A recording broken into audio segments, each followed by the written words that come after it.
Selamat siang, Bapak Heri dan teman-teman semua. Kita dari kelompok 5 akan membahas mengenai PSAK 221, yaitu pengaruh perubahan kurs valuta asing.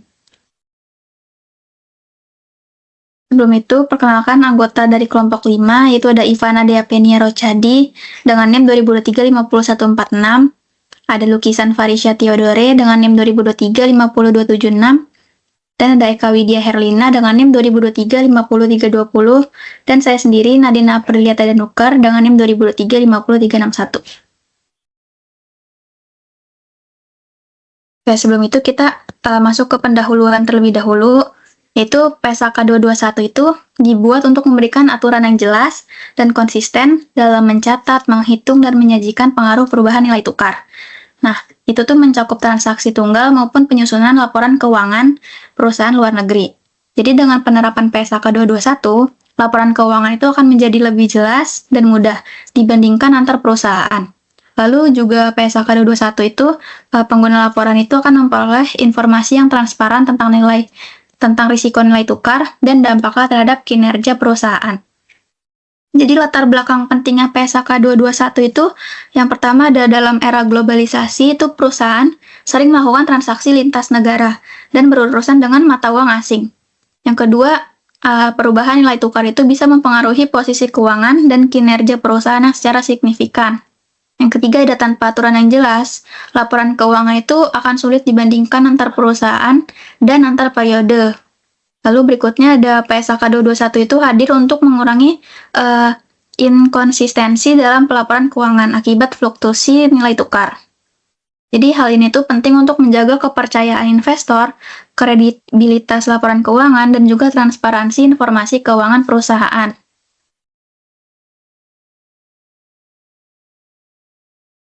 Berikutnya ada tujuan dan ruang lingkup.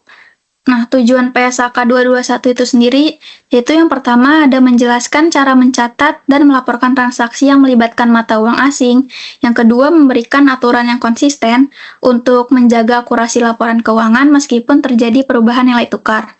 Yang ketiga, tujuannya yaitu membantu pemangku kepentingan memahami pengaruh selisih kurs terhadap posisi keuangan dan kinerja perusahaan. Nah, ruang lingkupnya itu meliputi yang pertama ada transaksi dalam mata uang asing itu seperti pembelian atau penjualan barang dan jasa dengan mata uang yang non-fungsional. Yang kedua, penjabaran laporan keuangan perusahaan anak di luar negeri ke dalam mata uang pelaporan entitas induk. Yang ketiga ada pengakuan selisih kurs baik yang berasal dari transaksi harian maupun penjabaran laporan keuangan pada akhir periode. Selanjutnya, di sini ada definisi dan istilah-istilah dari kunci. Yang pertama ada valuta asing. Valuta asing itu merupakan mata uang selain mata uang fungsional perusahaan. Yang kedua ada kurs. Kurs itu merupakan nilai tukar antara dua mata uang yang digunakan untuk konvensi.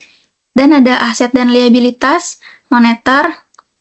Itu tuh memiliki nilai tetap dalam mata uang. Contohnya itu ada kas, piutang, dan utang. Sedangkan kalau aset dan liabilitas yang non-moneter, itu tuh dia tidak memiliki nilai tetap. Contohnya kayak persediaan dan properti. Selanjutnya ada mata uang fungsional. Kalau mata uang fungsional itu mata uang utama yang digunakan perusahaan dalam operasi bisnisnya. Sedangkan mata uang pelaporan itu merupakan mata uang yang digunakan untuk menyusun laporan keuangan. Selanjutnya ada faktor penentu mata uang fungsional. Jadi untuk menentukan mata uang fungsional, PSAK 221 itu mempertimbangkan beberapa hal. Yang pertama, tingkat otonomi usaha luar negeri. Jadi di tingkat otonomi usaha ini, dia mempertimbangkan kayak apakah anak usaha itu merupakan perpanjangan tangan induk, kayak mata uang cenderung sama, dan juga apakah anak usaha itu memiliki otonomi signifikan dalam keputusan operasional, atau mata uangnya itu bisa berbeda. Terus, yang kedua ada proporsi transaksi. Nah, di proporsi transaksi ini tuh, apakah anak usaha itu lebih banyak bertransaksi dengan induk, atau mata uangnya sama, atau lebih banyak bertransaksi dengan pihak luar. Lalu yang ketiga ada pengaruh arus kas. Nah, jika arus kasnya dari kegiatan anak usaha langsung berdampak ke keuangan induk, maka biasanya itu mata uang fungsional itu sama. Tapi kalau arus kas anaknya itu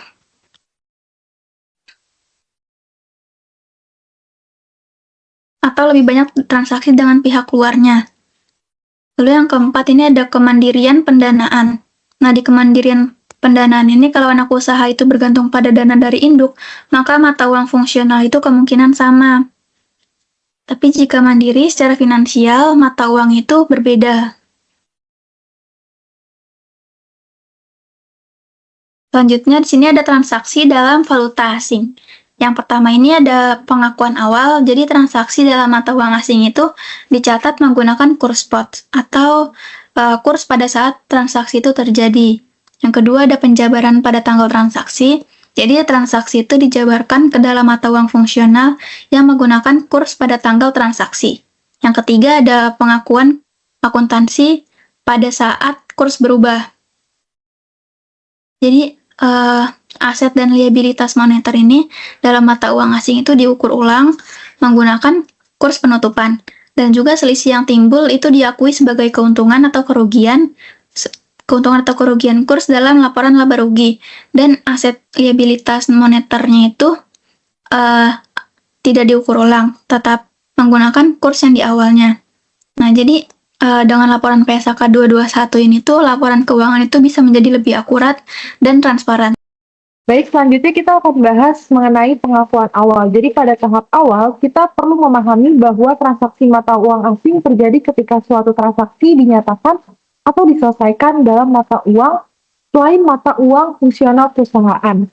Nah, kapan sih transaksi seperti ini bisa muncul? Misalnya saat kita membeli barang dari luar negeri dan harus membayar dalam dolar Amerika Serikat.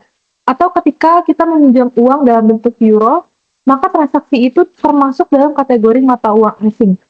Nah, pengakuan awal ini artinya adalah saat pertama kali kita mencatat transaksi tersebut ke dalam pembukuan. Sebagai contohnya, sebuah perusahaan Indonesia membeli mesin dari Jepang dan harus membayar sebesar 10.000 yen. Nah, meskipun perusahaan tersebut mencatat dalam rupiah, tapi karena transaksi menggunakan yen, maka pada saat itu perusahaan harus mengkonversi nilai yen ke rupiah menggunakan kurs spot pada tanggal transaksi tersebut. Nah, kurs spot ini adalah kurs tukar yang berlaku saat itu juga. Jadi, jika kurs 1 yen sebesar 130 rupiah, maka transaksi akan dicatat sebesar 1.300.000 rupiah. Nah, intinya saat pengakuan awal, semua nilai mata uang asing diubah ke mata uang fungsional berdasarkan kurs saat terjadinya transaksi. Next. Nah, selanjutnya pelaporan pada akhir periode pelaporan berikutnya. Nah, setelah transaksi mata uang asing dicatat, pada akhir periode pelaporan, biasanya akhir bulan atau akhir tahun, kita harus menyesuaikan kembali nilai-nilai yang masih berhubungan dengan mata uang asing. Nah, proses ini dikenal sebagai penjabaran kembali. Nah, di sini pos-pos moneter seperti piutang atau utang dalam mata uang asing dijabarkan menggunakan kurs penutup, yaitu kurs yang berlaku di akhir periode. Nah, contohnya begini, jika kita punya piutang dalam dolar sebesar 1.000 dolar, yang saat dicatat kursnya itu sebesar 15.000 rupiah per dolar, maka nilainya 15 juta rupiah. Tapi kalau di akhir periode kurs berubah menjadi 15.500 rupiah, maka piutangnya akan dijabarkan ulang menjadi 15.500.000 rupiah.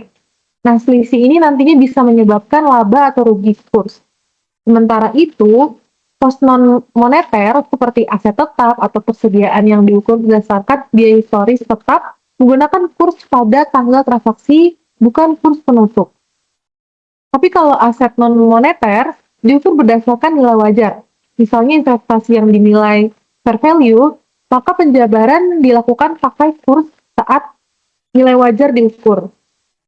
Nah, ini penting karena akan mempengaruhi nilai yang dilaporkan dalam laporan keuangan. Selanjutnya, pengakuan selisih kurs.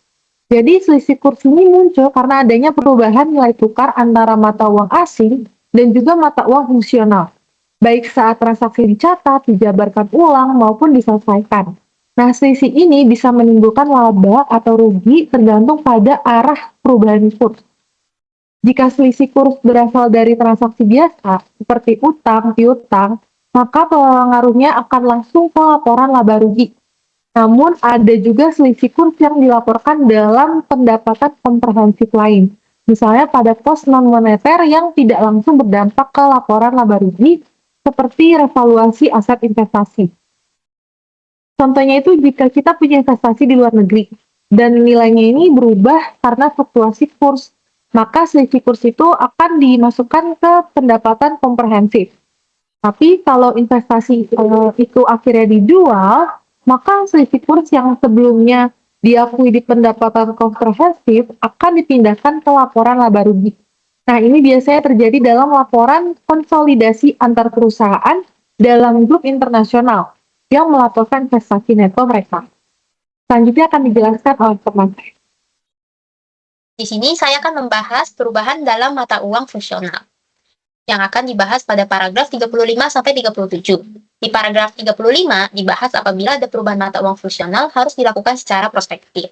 Contohnya, sebuah perusahaan menggunakan rupiah sebagai mata uang fungsionalnya. Namun, mendapat kontrak besar dalam USD sehingga sebagian besar transaksinya terjadi dalam USD. Setelah dievaluasi, manajemen memutuskan bahwa USD ini lebih mencerminkan aktivitas ekonomi perusahaan dan tanggal perubahannya terjadi pada tanggal 1 Januari 2025. Maka saldo moneter pada tanggal 1 Januari dijabarkan ke USD sesuai dengan kurs penutup pada tanggal tersebut. Lalu saldo non-moneternya tetap dalam nilai historis, namun dikonversi ke USD dengan kurs saat pertama kali dicatat.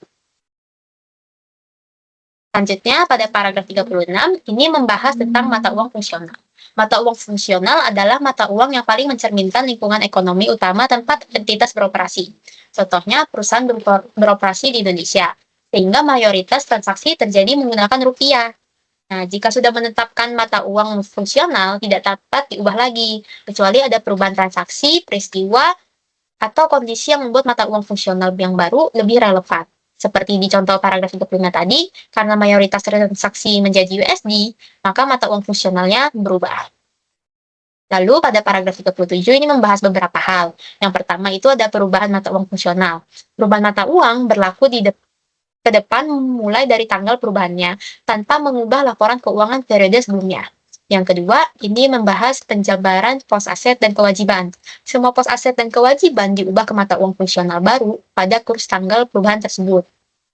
Yang ketiga, ada pos non-moneter, yaitu aset tetap, persediaan, dan aset lainnya yang diukur dalam biaya historis tetap dicatat sebagai biaya historis dalam mata uang fungsional baru setelah dijabarkan, dan tidak ada revaluasi. Yang terakhir, selisih kurs dari kegiatan usaha luar negeri. Jika sebelumnya ada selisih kurs dari penjabaran yang dicatat di ekuitas sebagai OCI, maka saldo tersebut tetap berada di OCI. Selanjutnya, saya akan membahas penjabaran dalam mata uang penyajian. Ini akan dibahas dalam paragraf 38 sampai 43. Di paragraf 38, ini membahas kalau PSAK memberikan fleksibilitas kepada entitas untuk menyajikan laporan keuangannya dalam mata uang yang paling relevan bagi penggunanya, tetapi tetap memastikan bahwa dasar akuntansinya dipertahankan dan proses penjabarannya dilakukan secara konsisten sesuai standar. Misalnya PT A mempunyai anak perusahaan PT B dan PT C. Nah, ketiganya ini memiliki mata uang fungsional yang berbeda. Maka saat proses konsolidasi harus memilih satu mata uang fungsional agar dapat dikonsol. Lalu pada paragraf 39, membahas prosedur penjabaran bila nilai mata uang fungsional relatif stabil dan tidak memerlukan penyesuaian inflasi sebelum penjabaran. Nah, prosedur yang pertama yaitu aset dan liabilitas dijabarkan menggunakan kurs valuta asing yang berlaku pada tanggal pelaporan. Yang kedua, yaitu pendapatan dan beban dijabarkan menggunakan kurs valuta asing yang berlaku pada tanggal masing-masing transaksi terjadi. Yang ketiga, seluruh selisih kurs yang timbul dari proses penjabaran ini tidak diakui dalam laba rugi, melainkan langsung diakui sebagai OCI. Nah, di paragraf 40, ini dibahas karena biasanya perusahaan memiliki banyak transaksi pendapatan dan beban sepanjang periodenya, maka standar akuntansi memperbolehkan penggunanya menggunakan kurs rata-rata untuk periode tersebut dengan alasan praktisitas dan efisiensi. Namun, jika kurs berfluktuasi secara signifikan, maka tidak tepat menggunakan kurs rata-rata suatu periode. Perlu dipertimbangkan untuk menggunakan kurs rata-rata dengan periode yang disingkat, seperti per minggu atau per bulan. Lalu pada paragraf 41, dijelaskan bahwa selisih kurs penjabaran tidak dicatat dalam laba rugi karena translasi tidak mempengaruhi arus kas, sehingga bila diakui dalam laba rugi akan menciptakan volatilitas. Selisih kurs ini harus diakui pada OCI dan diakumulasi dalam akun selisih kurs translasi mata uang asing atau cadangan translasi mata uang asing.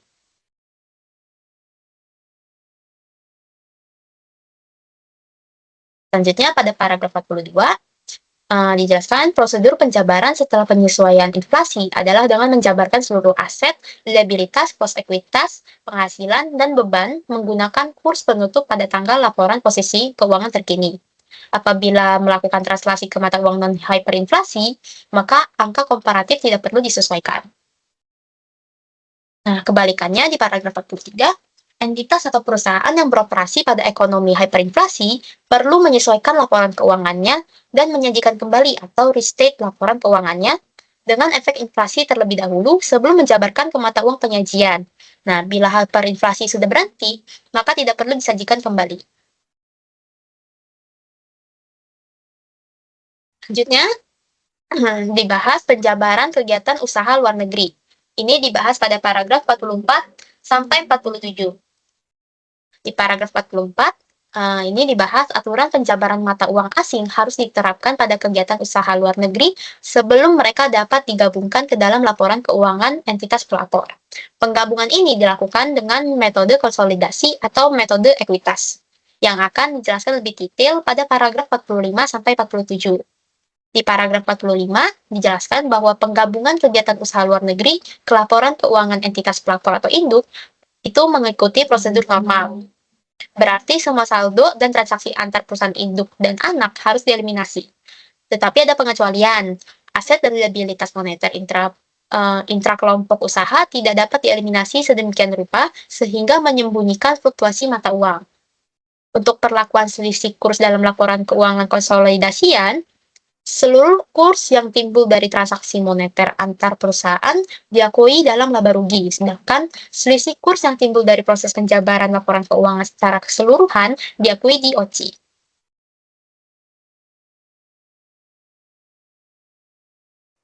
Selanjutnya pada paragraf 46, ini diberitahu jika tanggal pelaporan berbeda antara induk dan anaknya, dalam jangka waktu maksimal 3 bulan, PSAK mengizinkan menggunakan tanggal yang berbeda, asalkan dilakukan penyesuaian untuk transaksi atau peristiwa signifikan yang terjadi di antara kedua tanggal.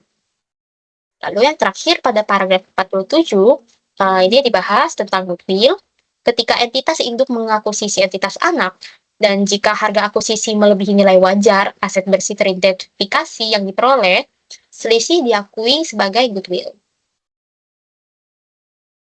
Lalu, untuk penyesuaian nilai wajar aset dan liabilitas, pada tanggal akuisisi, aset dan liabilitas teridentifikasi dari entitas yang diakuisisi harus diukur pada nilai-nilai wajarnya. Saat pengukuran, pos-pos ini harus dinyatakan dalam mata uang fungsional kegiatan usaha luar negeri tersebut. Lalu saat penjabaran, pos-pos ini kemudian dijabarkan ke mata uang penyajian entitas pelapor atau induknya, menggunakan kurs penutup. Ini berarti nilai mereka dalam laporan keuangan konsolidasi akan berfluktuasi seiring perubahan kurs, dan selisih kurs yang timbul dari penjabaran ini akan diakui dalam penghasilan komprehensif lain atau OCI. Nah, selanjutnya kita akan membahas mengenai apa sih itu pelepasan atau pelepasan sebagian terhadap kegiatan usaha luar negeri.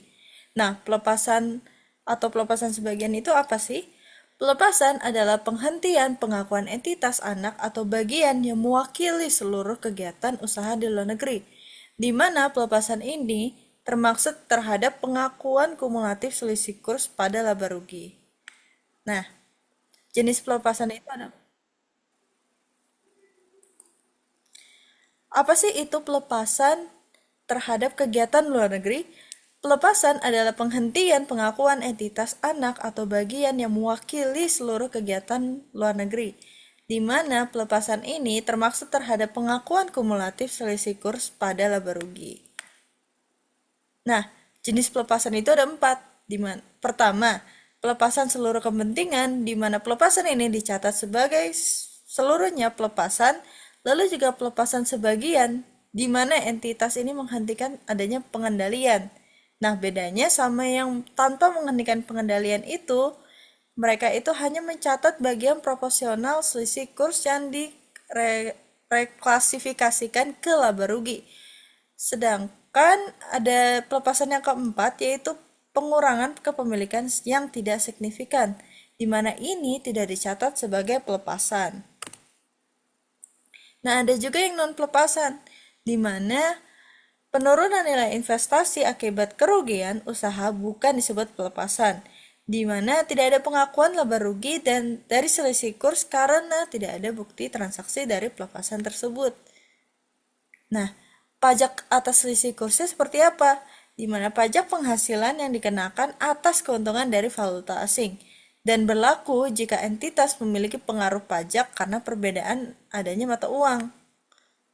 Selain itu, untuk mengungkapkan pemisahan tersebut, entitas harus mengungkapkan adanya selisih kurs yang diakui secara laba rugi, lalu juga selisih kurs di mana penghasilan komprehensif lain, serta rekonsiliasi awal dan akhir periode. Nah, laporan keuangan dalam mata uang berbeda itu, jika mata uang penyajian tidak sama dengan mata uang fungsional, maka harus dijadikan alasan terhadap penggunaan. Selain itu, entitas harus mematuhi SAK Indonesia secara penuh meskipun mereka memiliki mata uang yang berbeda. Nah, ketentuan jika misalnya mereka ini tidak memenuhi syarat terhadap SAK, mereka itu harus mengidentifikasi informasi tambahan. Selain itu, jika mereka mengungkapkan mata uang yang digunakan dan mengungkapkan metode penjabaran mata uang yang berbeda tersebut. Nah, sekian presentasi dari kami. Terima kasih.